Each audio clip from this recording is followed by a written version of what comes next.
வா மூவிஸ் தமிழ் சேனல்ல இருந்து நான் அபிராமி ஆனந்தன். இன்னைக்கு நான் புதுசாக ஓடிடியில் வந்திருக்கக்கூடிய 2 படங்கள் 2 கிரைம் த்ரில்லர் வெப் சீரிஸை கொண்டு வந்திருக்கேன். இன்னைக்கு நான் கொண்டு வந்திருக்க எல்லாமே தமிழ் டப்பிங்லேயே அவைலபிளாக இருக்கு. அது என்னென்ன படங்கள், அந்த படங்கள்லாம் எப்படி இருக்கு, பார்க்கலாமா வேண்டாமா அப்படிங்கிற டீட்டெயிலான ரிவ்யூக்குள்ள போகிறதுக்கு முன்னாடி நம்ம வா மூவிஸ் தமிழ் சேனலை இது வரைக்கும் சப்ஸ்கிரைப் பண்ணாமல் பார்த்துட்டு இருந்தீங்கன்னா ப்ளீஸ் சப்ஸ்கிரைப் பண்ணி உங்களுடைய சப்போர்ட்டை நம்ம சேனலுக்கு கொடுங்க. இந்த வீடியோ உங்களுக்கு பிடிச்சிருந்துச்சு அப்படின்னா லைக் பண்ணுங்க, கமெண்ட் பண்ணுங்க, ஷேர் பண்ணுங்க. இப்போ வாங்க நம்ம வீடியோக்குள்ள போகலாம். இப்போ நம்ம ஃபர்ஸ்ட்டாக பார்க்க போகிற படம் இன்னைக்கு ஓடிடியில் ரிலீஸ் ஆன ஹிந்தி படமான துரந்தர் த ரிவெஞ்ச் அப்படிங்கிற ஸ்பை ஆக்ஷன் த்ரில்லர் படம். இந்த படத்துடைய முதல் பாகம் பார்த்தீங்கன்னா 3-4 மாதத்துக்கு முன்னாடி தான் ரிலீஸ் ஆச்சு. அதனுடைய சீக்குவலாக தான் இப்போ பார்ட் 2 வந்திருக்கு. இந்த பார்ட் 1ல் என்ன நடந்துச்சு அப்படிங்கிறது கண்டிப்பாக நம்ம எல்லாருக்குமே தெரிஞ்சிருக்கும், பார்த்துருப்போம். அதாவது நம்ம ஹீரோ சீக்ரெட் ஸ்பை ஏஜெண்டாக பாகிஸ்தானுக்குள்ளே போகிறாரு. எதுக்காக அப்படின்னு பார்த்தா பாகிஸ்தானில் இருக்கக்கூடிய தீவிரவாதிகள் நிறைய பேர் இந்தியாவுக்குள்ளே அதிகமான அட்டாக்கை பண்ணிக்கிட்டே இருக்காங்க. இதையெல்லாம் யார் பண்ணுறாங்க, இவங்களுக்கெல்லாம் யார் ஹெல்ப் பண்ணுறாங்க, அவங்களுக்கு யாரெல்லாம் ஆயுதம் கொடுக்குறாங்க அப்படிங்கிறத கண்டுபிடிக்கிறதுக்காக நம்ம ஹீரோ பாகிஸ்தானுக்குள்ளே போகிறாரு. போன உடனே லியாரியை கண்ட்ரோலில் வச்சிருக்கக்கூடிய ரஹ்மான் பலோச் அப்படிங்கிற ஒரு நபர் கூடயே பழகி அவங்களுடைய ஆளாவே அவங்க கூட இருந்து அவரை கடைசியாக போட்டு தள்ளுவார். அதுதான் பார்ட் 1ல் நடந்தது. இப்போ அதனுடைய சீக்குவலாக தான் இந்த படம் வந்திருக்கு. இந்த படத்துடைய முதல் சாப்டரே வந்து பார்த்தீங்கன்னா எதில் ஆரம்பிக்கிறாங்கன்னா, நம்ம ஹீரோவுடைய வாழ்க்கையில் இதுக்கு முன்னாடி என்ன நடந்தது, எப்படி நம்ம ஹீரோ கைதியாக வந்தார், அதுக்கப்புறம் எப்படி ஸ்பை ஏஜெண்டாக மாறினார் அப்படிங்கிற அந்த கதையோட தான் ஆரம்பிக்கிறாங்க. அதுக்கப்புறம் நம்ம ஹீரோ மிச்சம் விட்ட மீதி வேலையை கரெக்டாக செஞ்சு முடிச்சுட்டு வந்தாரா இல்லையா அப்படிங்கிறது தான் இந்த படத்துடைய மீதி கதை.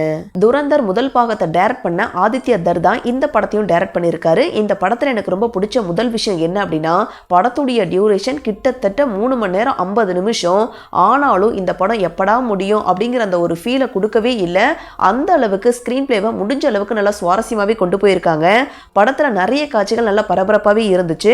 அதுவும் படத்தில் வரக்கூடிய ஃபைட் சீக்வன்ஸ் ஒவ்வொன்றுமே ரொம்ப சூப்பராக வேற லெவலில் பண்ணியிருந்தாங்க. ரத்தம் தெறிக்க தெறிக்க எக்கச்சக்கமான வைலண்டான ஃபைட் சீக்வன்ஸ்லாம் இருக்குது. படத்துடைய ஸ்டார்டிங்கில் வரக்கூடிய சீன்ஸாக இருக்கட்டும், இல்லை கிளைமேக்ஸில் ஒரு 15 நிமிஷத்துக்கு ஒரு ஃபைட் சீக்வன்ஸ் இருக்குது, அதுவாக இருக்கட்டும், ரொம்ப சூப்பராகவே இருந்துச்சு. படத்துடைய கிளைமேக்ஸில் நம்ம யாருமே எதிர்பார்க்காத அளவுக்கு ஒரு ட்விஸ்ட்டுமே இருக்குது. அதை பிளேஸ் பண்ண இடமும் ரொம்ப ஆப்டாகவே இருந்துச்சு. படத்துடைய முதல் பாகம், அதாவது இந்த படத்துடைய ஃபர்ஸ்ட் பார்ட் இருக்கு இல்லையா, அந்த படத்தில் வந்து எமோஷனல் சீக்வன்ஸ் அப்படிங்கிறது கொஞ்சம் கம்மி தான். ஆனால் இந்த படத்தில் ஹீரோ ஹீரோயின் 2 பேருக்கு நடுவில் இருக்கக்கூடிய அந்த பாண்டிங்காக இருக்கட்டும், கிளைமேக்ஸ் காட்சிகளாக இருக்கட்டும், ஓரளவுக்கு நல்லா எமோஷனலாகவே இருந்துச்சு, நல்லா எமோஷனலாகவே கனெக்டும் ஆச்சு. படத்துடைய மேக்கிங்கும் ரொம்ப நீட்டாகவே பண்ணியிருந்தாங்க. படத்தில் நடிச்சிருந்த ஒவ்வொரு கேரக்டருமே ரொம்ப சூப்பரான ஒரு பர்ஃபார்மன்ஸை கொடுத்துருக்காங்க. இந்த படத்தில் நெகட்டிவ் அப்படின்னு பார்த்தா பெருசாக எதுவுமே கிடையாது. மேபி ஒரு சிலருக்கு இந்த டியூரேஷன் கொஞ்சம் பிரச்சனையாக இருக்கலாம். ஓவராலாக ஒரு மொத்த படமாக பார்க்கும்போது என்னை பொறுத்த வரைக்கும் இந்த படம் ஒரு நல்ல படம் தான், சூப்பரான படம் தான். கண்டிப்பாக ட்ரை பண்ணி பாருங்க. இந்த படம் இப்போ நெட்ஃப்ளிக்ஸில் இருக்குது, ஆனால் இந்தியாவில் அவைலபிளாக இல்லை. இன்னும் ஜியோ ஹாட்ஸ்டாரில் 1-2 நாளில் விட்டுருவோம் அப்படிங்கிற மாதிரி சொல்லியிருக்காங்க. ஆக்சுவலாக இன்றைக்கே அந்த படம் ஜியோ ஹாட்ஸ்டாரில் வந்திருக்கணும். ஏன் இன்னும் வரல அப்படிங்கிறது தெரியல. மேபி 1 or 2 டேஸ்க்குள்ளே இந்தியாவிலேயும் இந்த படம் அவைலபிளாக இருக்கும். இன்ட்ரெஸ்ட் இருக்குது அப்படிங்கிறவங்க ட்ரை பண்ணி பாருங்க. அடல்கனடை பொறுத்த வரைக்கும் இந்த படத்தில் செக்ஸுவலாக பெருசாக எந்த ஒரு சீன்ஸுமே கிடையாது. ஆனால் ரத்தம் தெறிக்க தெறிக்க பயங்கரமான வைலண்டான காட்சிகள்லாம் இருக்குது. ஸோ அதுக்கேற்ற மாதிரி நீங்கள் பிளான் பண்ணிக்கிங்க. இப்போ நம்ம 2வதாக பார்க்க போகிறது இன்னைக்கு ஓடிடியில் ரிலீஸ் ஆன தமிழ் வெப் சீரிஸான எக்ஸாம் அப்படிங்கிற ஒரு கிரைம் த்ரில்லர் சீரிஸ். இந்த சீரீஸில் டோட்டலாக 7 எபிசோட் இருக்குது. ஒவ்வொரு எபிசோடும் ஆவரேஜாக ஒரு 30 மினிட்ஸ் ரன் ஆகக்கூடியது. கிட்டத்தட்ட ஒரு 3-3.5 மணி நேரத்தில் இந்த சீரிஸை நீங்கள் பார்த்து முடிச்சிடலாம். இப்போ இந்த சீரிஸுடைய ஸ்டார்டிங் ஸ்டோரி என்ன அப்படிங்கிறத நம்ம பார்த்துடலாம். சீரிஸுடைய ஆரம்பத்திலே ஒரு சில காட்சிகளை காட்டுறாங்க. அது என்ன அப்படிங்கிறது நீங்கள் படத்தை பார்த்தே தெரிஞ்சுக்கோங்க, அதாவது சீரிஸை பார்த்தே தெரிஞ்சுக்கோங்க. இப்போ இதுக்கு அடுத்த சீன்லேயே டிஎஸ்பியாக இருக்கக்கூடிய மரவள்ளி அப்படிங்கிற ஒரு பொண்ணை காட்டுறாங்க. இந்த பொண்ணுக்கு தைக்காரா போலீஸ் ஸ்டேஷனில் வந்து டிரான்ஸ்ஃபர் கிடைச்சிருக்கு. அதனால நைட்டோட நைட்டா கார் எடுத்துட்டு டியூட்டியில் ஜாயின் பண்ணுறதுக்காக கிளம்பி போகிறாங்க. அப்படி போகிற வழியில் இவங்க காருக்குள்ள நம்ம ஹீரோயின் வந்துடுறாங்க. அவங்களுடைய பேர் ஜான்சி. துப்பாக்கியை காட்டி டிஎஸ்பியை மிரட்டி அந்த பொண்ணை அடித்து கட்டி போட்டுட்டு இவங்க கார் எடுத்துகிட்டு கிளம்பி போகிறாங்க. சொல்ல போனால் அந்த டிஎஸ்பிக்கு பதிலாக நம்ம ஹீரோயின் ஆள்மாறாட்டம் பண்ணி இவங்க டிஎஸ்பியாக போய் ஜாயின் பண்ணுறதுக்கு தான் போகிறாங்க. இதுக்காக அப்பாஸ் தலைமையிலான ஒரு டீம் வந்து நம்ம ஹீரோயினுக்கு எல்லா ட்ரைனிங்கும் கொடுத்து தான் அங்கே அனுப்பி வைக்கிறாங்க. மேபி அந்த தைக்காரா போலீஸ் ஸ்டேஷனில் இந்த டிஎஸ்பியை தெரிஞ்சவங்க யாராவது இருப்பாங்க இல்லையா, அவங்க இல்லாத நேரமாக பார்த்து நீங்கள் போய் டியூட்டியில் ஜாயின் பண்ணிருங்க அப்படின்னு சொல்லி தான் அனுப்பி வைக்கிறாங்க. எதுக்காக நம்ம ஹீரோயின் ஆள்மாறாட்டம் பண்ணிட்டு டிஎஸ்பியாக அங்கே போகிறாங்க, அதுக்கு பின்னாடி இருக்கக்கூடிய காரணம் என்ன அப்படிங்கிறது தான் இந்த சீரிஸோடைய மீதி கதை. இந்த சீரீஸில் எனக்கு ரொம்ப பிடிச்ச விஷயமே இவங்க எடுத்துக்கிட்ட அந்த கான்செப்ட் தான். கவர்மெண்ட் ஜாப் எக்ஸாமில் நடக்கக்கூடிய ஃபோர்ஜரியை பற்றி தான் இவங்க பேசியிருக்காங்க. அதுக்கேற்ற மாதிரி இந்த சீரீஸை ஸ்டார்ட் பண்ண விதம் நல்லா சுவாரஸ்யமாகவும் பரபரப்பாகவுமே இருந்துச்சு. சீரீஸில் நடிச்சிருந்த எல்லாருமே ஓரளவுக்கு நீட்டான ஒரு பர்ஃபார்மன்ஸே கொடுத்துருக்காங்க. மேக்கிங் வைஸ் என்ன வேணுமோ அதை நீட்டாகவே பண்ணியிருக்காங்க. ஒரு சில காட்சிகள் நல்ல த்ரில்லிங்காகவே இருந்துச்சு. இந்த சீரீஸில் ஒரு ட்விஸ்ட்டுமே இருக்குது. ஆனால் இந்த சீரீஸில் ஒரு சில பிரச்சனைகளும் இருக்குது. ஃபுல்லாக கேட்டுட்டு இதை பார்க்குறதா வேண்டாமா அப்படிங்கிற அந்த முடிவை நீங்களே எடுங்க. இந்த சீரீஸை ஸ்டார்ட் பண்ணும்போது நல்லா பரபரப்பாக தான் இருந்துச்சு. ஆனால் போக போக அந்த பரபரப்பை இவங்களே ஆஃப் பண்ணிட்டாங்க. ரெண்டாவது அடுத்தடுத்து இதுதான் நடக்க போகுது அப்படிங்கிறத நம்ம ஈஸியாக கெஸ் பண்ணுற மாதிரி தான் இருந்துச்சு. நம்ம பார்த்த மாதிரி இல்லை நியூஸ் பேப்பரில் படித்த மாதிரியான காட்சிகள் தான் இருக்கே தவிர புதுமையான காட்சிகள் அப்படிங்கிறது பெருசாக இல்லை. ஈவன் அந்த ட்விஸ்ட்டு கூட ஈஸியாக கெஸ் பண்ணுற மாதிரி தான் இருந்துச்சு. அதுக்கடுத்து தான் இந்த படத்தில் எமோஷனல் கனெக்ட் அப்படிங்கிறது பெருசாக இல்லவே இல்லை. ஹீரோயினுக்கு இப்படி ஆயிடுச்சு, வில்லனுக்கு இப்படி ஆயிடுச்சு அப்படிங்கிற அந்த ஒரு எமோஷனல் கனெக்டும் வரல. இந்த ஸ்கேம் எப்படியாவது தடுத்து நிறுத்தி ஆகணும் அப்படிங்கிற அந்த பதட்டமும் பார்க்குற ஆடியன்ஸான நமக்கு வரவே இல்லை. மூணாவது, இந்த படத்தில் எக்கச்சக்கமான லாஜிக் மிரர்களும் இருக்குது. காட்டுக்குள்ளே சிசிடிவி கேமரா இருக்கிற மாதிரி காட்டியிருக்காங்க. சரி, அதெல்லாம் கூட ஓகே. அதை நம்ம ஹீரோயின் ஏதோ ஒரு மூலையில் உட்காந்து ஆக்சஸ் பண்ணுற மாதிரிலாம் காட்டியிருக்காங்க.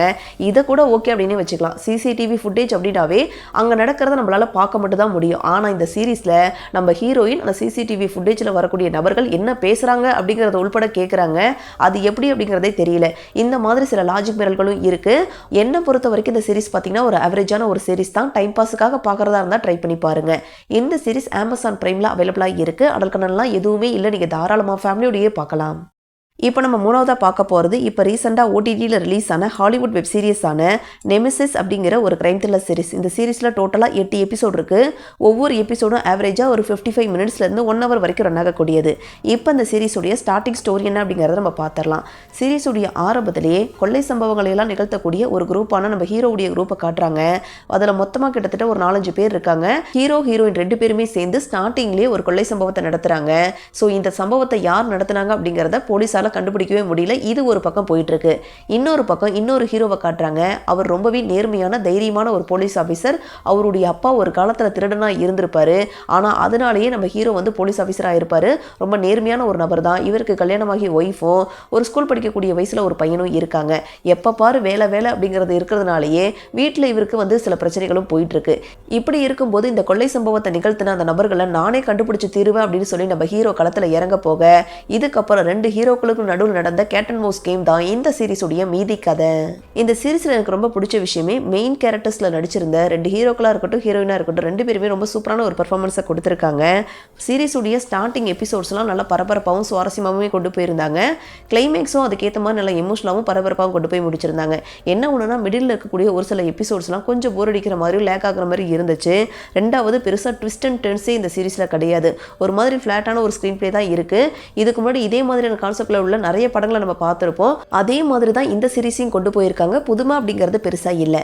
ஓவராலாக என்ன பொறுத்த வரைக்கும் இந்த சீரிஸ் வந்து ஒரு ஓகே ரக சீரிஸ் தான். இன்ட்ரெஸ்ட் இருக்குது அப்படிங்கிறவங்க ட்ரை பண்ணி பாருங்க. இந்த சீரிஸ் நெட்ஃப்ளிக்ஸில் தமிழ் டப்பிங்கோடைய அவைலபிளாக இருக்குது. அடல் கனெக்டை பொறுத்த வரைக்கும் ஒரு சில காட்சிகள் இருக்குது. ஸோ ஃபேமிலியோட பார்க்குறதா அவாய்ட் பண்ணிக்கிங்க.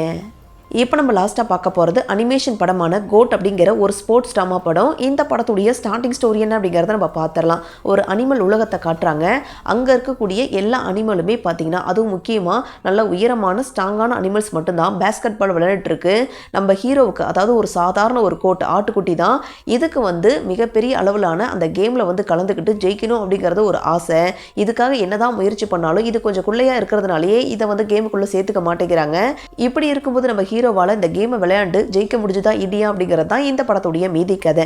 இந்த படத்தில் இவங்க எடுத்துக்கிட்ட அந்த கான்செப்ட் ரொம்ப சிம்பிளான ஒரு கான்செப்டாக இருந்தாலும் அதில் ஒரு சில இடங்களில் நல்லா எமோஷனலாகவே ஒர்க் அவுட் பண்ணியிருக்காங்க. அனிமேஷனும் ரொம்ப சூப்பராகவே இருக்குது. ஆனால் என்ன ஒன்றுனா நீங்கள் இந்த ஜூட்டோபியா படமோ இல்லை ஸ்வாப்டு படமோ பார்த்தீங்க அப்படின்னா பெரிய ஆளுங்க பெரியவங்களையும் கவர் பண்ணுற மாதிரி அந்த படத்தை எடுத்திருப்பாங்க. ஆனால் இந்த படத்தில் இவங்க குழந்தைகளை மட்டுமே ஃபோக்கஸ் பண்ணி எடுத்திருக்காங்க. பெரியவங்களுக்கு பிடிக்கிற மாதிரியான ஒரு சில காட்சிகள் இந்த படத்தில் இல்லை. அதுலேயும் குறிப்பாக அனிமேஷனை பார்க்கும்போது ஒவ்வொரு டைமும் அந்த ஸ்க்ரீன் வந்து சேஞ்ச் ஆகிக்கிட்டே இருக்குது. இதனால் மேபி நமக்கு வந்து கொஞ்சம் இரிட்டேஷன் கூட ஏற்படலாம். அதுவும் அந்த உலகத்தை அவங்க செட் அவுட் பண்ண விதமே ரியல் லைஃப் கூட கனெக்டே ஆகலை. ஜூட்டோபியா ஸ்வாப்டு படத்துலலாம் கனெக்ட் ஆன அளவுக்கு இதில் அந்த ரியல் வேர்ல்டு நமக்கு கனெக்ட் ஆகவே இல்லை. ஓவராலாக ஒரு மொத்த படமாக பார்க்கும்போது இந்த படம் குழந்தைகளை மட்டுமே கவர் பண்ணக்கூடிய ஒரு படம் தான். இன்ட்ரெஸ்ட் இருக்குது அப்படிங்கிறவங்க ட்ரை பண்ணி பாருங்க. இந்த படம் இப்போ அமேசான் பிரைமில் ரெண்டல் ஆப்ஷனில் தான் இருக்குது. தமிழ் டப்பிங்லேயே இருக்குது. இன்னும் ஒரு வாரத்தில் பார்த்தீங்கன்னா நெட்ஃப்ளிக்ஸ்லேயும் இந்த படத்தை வந்து தமிழ் டப்பிங்கோட ஃப்ரீயாகவே விட்டுருவாங்க. இன்ட்ரெஸ்ட் இருக்கு அப்படிங்கிறவங்க ட்ரை பண்ணி பாருங்க. இதே மாதிரி நிறைய படங்களை பற்றி நீங்கள் தெரிஞ்சுக்கணும் அப்படின்னு நினச்சிங்கன்னா மறக்காம வா மூவிஸ் தமிழ் சேனலை சப்ஸ்கிரைப் பண்ணுங்கள், லைக் பண்ணுங்கள், ஷேர் பண்ணுங்கள், கமெண்ட் பண்ணுங்கள். தேங்க்யூ.